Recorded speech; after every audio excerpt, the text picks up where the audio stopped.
വിശദാംശങ്ങളുമായി വി അരുണാണ് ചേരുന്നത്. അരുൺ, ഇവിടെ ഇപ്പോൾ വീണ വിജയനും എക്സാലോജിക്കിനുമെതിരായ കേന്ദ്ര അന്വേഷണം സ്വാഭാവികമായും പ്രതിപക്ഷം അത് രാഷ്ട്രീയായുധമാക്കി മാറ്റും. അത് മാറ്റിക്കഴിഞ്ഞിരിക്കുന്നു. വി സതീശൻ രാവിലെ മാധ്യമങ്ങളെ കണ്ടപ്പോൾ ചോദിച്ചതും നമ്മൾ കേട്ടതാണ്. ലൈഫ് മിഷൻ കേസിലും ഈ കരുവന്നൂർ കേസിലുമൊക്കെ എന്ത് സംഭവിച്ചു? അതുകൊണ്ട് ഈ തെരഞ്ഞെടുപ്പ് അടുത്തിരിക്കുന്ന സാഹചര്യത്തിൽ ഇങ്ങനെ ഒരു അന്വേഷണം വരുമ്പോൾ ഇതിലും എന്ത് സംഭവിക്കുമെന്ന കാര്യത്തിൽ തനിക്ക് ഭയമുണ്ട് എന്നാണ് സതീശൻ പറയുന്നത്. എങ്ങനെയാണ് പ്രതിപക്ഷത്തിന്റെ നിലവിലെ ഈ ഒരു നിലപാടിനെ കാണേണ്ടത്? എങ്ങനെയാണ് തെരഞ്ഞെടുപ്പ് അടുത്തിരിക്കുന്ന സാഹചര്യത്തിലെ കേന്ദ്ര അന്വേഷണത്തെ കൂടി കാണേണ്ടത്? തീർച്ചയായും സംസ്ഥാനത്ത് വലിയൊരു രാഷ്ട്രീയ പ്രചരണ വിഷയമായി മാറുമെന്ന് ഉറപ്പാണ്. കാരണം മുഖ്യമന്ത്രിയുടെ മകൾക്കെതിരെയാണ് അന്വേഷണം. നേരത്തെ ഈ വിഷയം ഉയർന്നു വന്നതാണെങ്കിൽ ഇപ്പോൾ കേന്ദ്ര മന്ത്രാലയം, കമ്പനികാര്യ മന്ത്രാലയം ഇത് അന്വേഷണവുമായി വരുമ്പോൾ സ്വാഭാവികമായും അത് സംസ്ഥാനത്ത് വലിയ രാഷ്ട്രീയ വിവാദം ഉണ്ടാക്കുമെന്ന് ഉറപ്പാണ്. അതിനെ എങ്ങനെ CPM നേതൃത്വം പ്രതിരോധിക്കും? നേരത്തെ ഡാനിയൊക്കെ പറഞ്ഞതുപോലെ പ്രതിപക്ഷ നേതാവിൻ്റെ പ്രതികരണം ഉള്ളതുപോലെ തന്നെ വീണ വിജയനെതിരെ ഒരു വാർത്ത വന്നപ്പോൾ അല്ലെങ്കിൽ ഒരു ആരോപണം വന്നപ്പോൾ അതിനെ പ്രതിരോധിച്ചത് ആദ്യം CPMന്റെ സംസ്ഥാന സെക്രട്ടേറിയറ്റാണ്. CPMന്റെ ചരിത്രത്തിൽ അത്തരത്തിൽ നേതാക്കളുടെ മക്കൾക്കെതിരായ, കുടുംബാംഗങ്ങൾക്കെതിരായ ആരോപണങ്ങളിൽ ആ രീതിയിൽ പാർട്ടി പ്രതിരോധം തീർക്കുക സാധാരണ രീതിയല്ല. പക്ഷേ അതൊക്കെ മറികടന്നുകൊണ്ടാണ് വീണ വിജയന്റെ വിഷയത്തിൽ അന്ന് CPM ഒരു സെക്രട്ടേറിയറ്റ് വാർത്താക്കുറിപ്പിലൂടെ പ്രതിരോധം തീർത്തത്.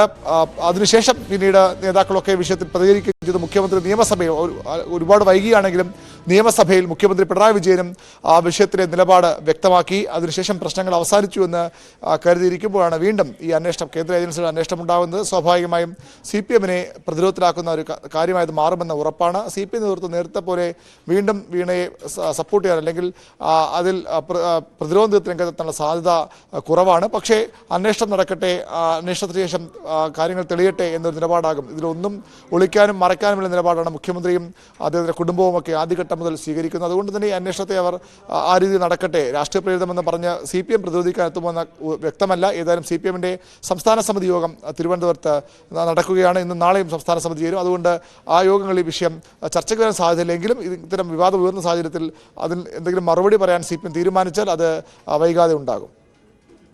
നേരത്തെ സൂചിപ്പിച്ചതുപോലെ തന്നെ ഈ മാസപ്പടി വിവാദം ആദ്യഘട്ടത്തിൽ ഉയർന്നു വന്നപ്പോൾ CPMന്റെ ഭാഗത്ത് നിന്ന് ഈ അരുൺ സൂചിപ്പിച്ച പോലെയുള്ള രീതിയിലുള്ള പ്രതികരണമാണ് ഉണ്ടായത്. കൃത്യമായ ഒരു വിശദീകരണത്തിന് CPM ഒരു ഘട്ടത്തിലും തയ്യാറായിട്ടില്ല എന്നാണ്. സെക്രട്ടറിയുടെ ഭാഗത്ത് നിന്ന് ഒരു പ്രതിരോധമുണ്ടായിരുന്നു.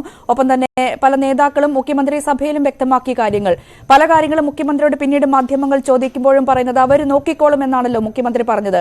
ഇതിപ്പോൾ എല്ലാം നിയമപരമായാണ് നടന്നത് എന്ന് CPMും ഇവിടെ എക്സാലോജിക്കും മുഖ്യമന്ത്രിയും ഒക്കെ പറയുമ്പോഴും ഇവിടെ കേന്ദ്ര അന്വേഷണം അവിടെ വന്ന് നിൽക്കുകയാണ്. പ്രത്യേകിച്ചും തെരഞ്ഞെടുപ്പ് സാഹചര്യം എന്നൊക്കെ പറഞ്ഞ് അതിനെ പ്രതിരോധിക്കാമെങ്കിൽ പോലും ഒരു കേന്ദ്ര അന്വേഷണ സംഘം ഇവിടെ മുന്നിൽ വന്ന് നിൽക്കുമ്പോൾ ഇനി ഇത്തരത്തിലുള്ള പ്രതിരോധത്തിന് CPMൽ എത്രമാത്രമാണ് സാധ്യതയുള്ളത്? CPM ആദ്യഘട്ടം മുതൽ വീണയെ പൂർണ്ണമായും ന്യായീകരിക്കുകയായിരുന്നു. മുഖ്യമന്ത്രിയുടെ മകൾ എന്ന നിലയിൽ കൂടിയാണ് ആ ഒരു ന്യായീകരണമെന്ന് ഉറപ്പാണ്. അതിനുശേഷമാണ് മുഖ്യമന്ത്രി നിയമസഭയിൽ നിലപാട് വ്യക്തമാക്കിയത്. ഈ കേസിൽ എന്താണ് സംഭവിച്ചതെന്ന കാര്യം മുഖ്യമന്ത്രി നിയമസഭയിൽ പ്രസ്താവിച്ചു. അതിനുശേഷമാണ് വിവാദത്തിൽ മുഖ്യമന്ത്രി മറുപടി ആ രീതിയിൽ ഏറ്റെടുക്കാൻ പ്രതിപക്ഷം അതിന് മറുപടി വിശദീകരണം ചോദിച്ച് രംഗത്ത് വന്നത്. ഏതായാലും സ്വാഭാവികമായും കേന്ദ്ര ഏജൻസി അന്വേഷണം അത് സർക്കാരിന്, CPMന്, പ്രത്യേകിച്ച് മുഖ്യമന്ത്രി പിണറായി വിജയന് ബുദ്ധിമുട്ടുണ്ടാക്കുമെന്ന് ഉറപ്പാണ്.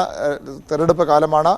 രാഷ്ട്രീയ വിവാദങ്ങൾക്ക് ഏറ്റവും വലിയൊരു അവസരമായി ഇതിനെ പ്രതിപക്ഷം ഉപയോഗിക്കും. ഇപ്പോൾ തന്നെ പ്രതിപക്ഷ നേതാവ് CPM BJP ഒത്തുകളിയാണ് ഇതിന് പിന്നിൽ പല കാര്യങ്ങൾ. അതുകൊണ്ട് തന്നെ ഇതിലും ആ അന്വേഷണത്തെ അവർക്ക് വിശ്വാസമില്ല എന്ന് പറയുന്നു. സ്വാഭാവികം അത്തരം നിലപാടുകൾ പ്രതിപക്ഷം അങ്ങനെ എടുക്കും. പ്രതിപക്ഷം അത് എടുക്കുമ്പോൾ തന്നെ അതുകൊണ്ട് എടുക്കുന്നത് കൊണ്ട് തന്നെ അത്തരം നിലപാട് കൊണ്ട് തന്നെ BJPക്ക് അവരുടെ അന്വേഷണ സംഘത്തിനൊക്കെ കാര്യത്തിൽ കുറച്ച് ശക്തമായ നിലപാടുമായി മുന്നോട്ട് പോകേണ്ടിയും വരും. ശരി, വി അരുണാണ് വാർത്തകൾ